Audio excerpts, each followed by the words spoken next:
would say, man, is like sons and daughters, mainly sons, you know what I'm saying, growing up in a household without the foundation of a father, without the foundation of guidance, is that you're automatically lost. You're only looking at women, you know what I'm saying? But you as a young man, you trying to progress to be a strong man.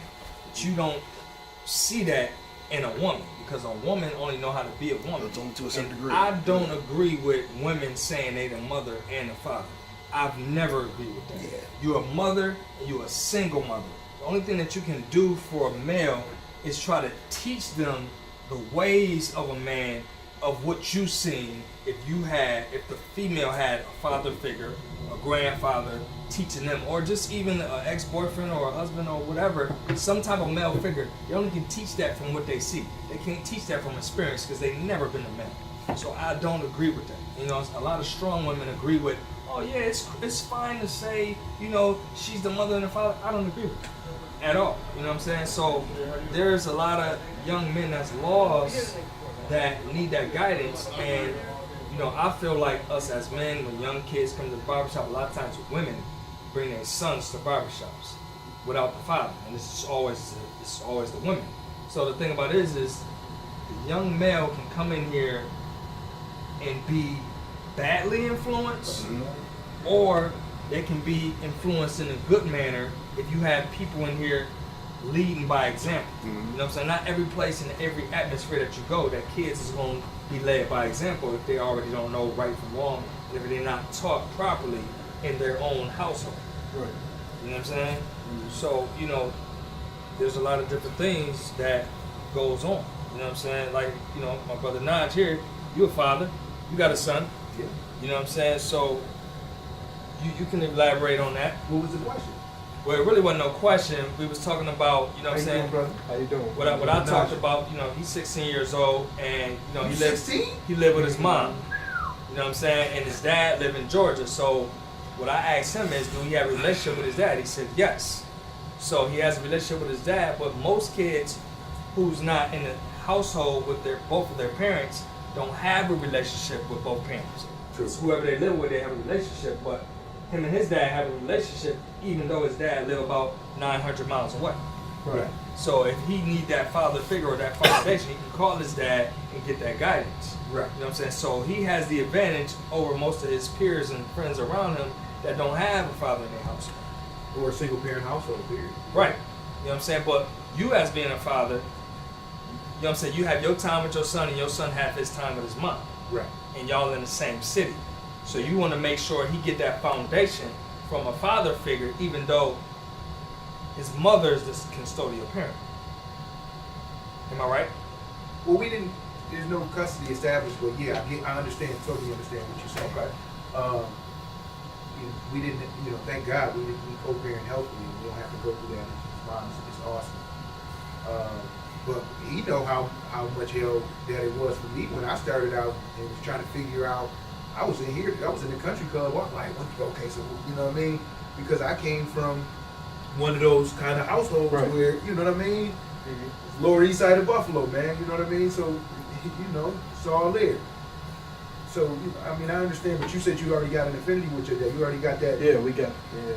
Yeah. So when you need it, y'all can always kick it and all that.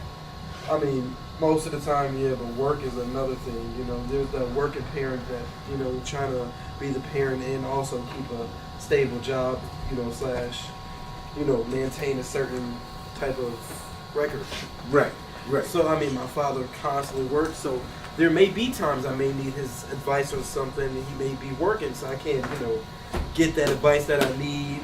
So I'll try to go to my mom. My mom can't answer that question. So there's not, you know, there's kind of seeking for that male figure. Like my grandfather died years ago. He was another male role model in my life. So when his death came around, it was harder on me because, you know, father wasn't here. He was that go-to, always, you know, there type of person.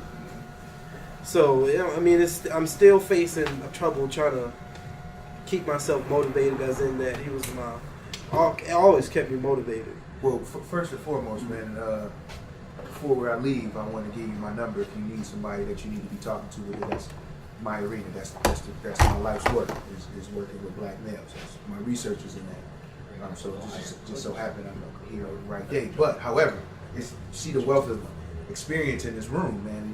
These men are from all walks of life. You know what I'm saying? So I'm sure, you know, all of them say, yo, give me a call at whatever point.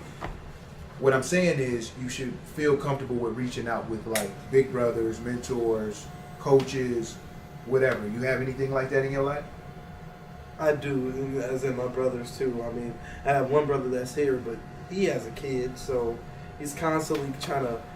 You want to find somebody that you can have that time where you can allow yourself, with no homo, allow yourself to be intimate with somebody, so you can be able to get things off your chest, and you don't have to worry about, you know, will this be thrown back in my face, or, you know, so on and so forth. I totally understand what you're talking about. But yeah, you know, there's a wealth of individuals around. Again, you got to make sure, just because somebody says that their door is open for that kind of relationship as well, don't mean that it's automatically going to be successful either.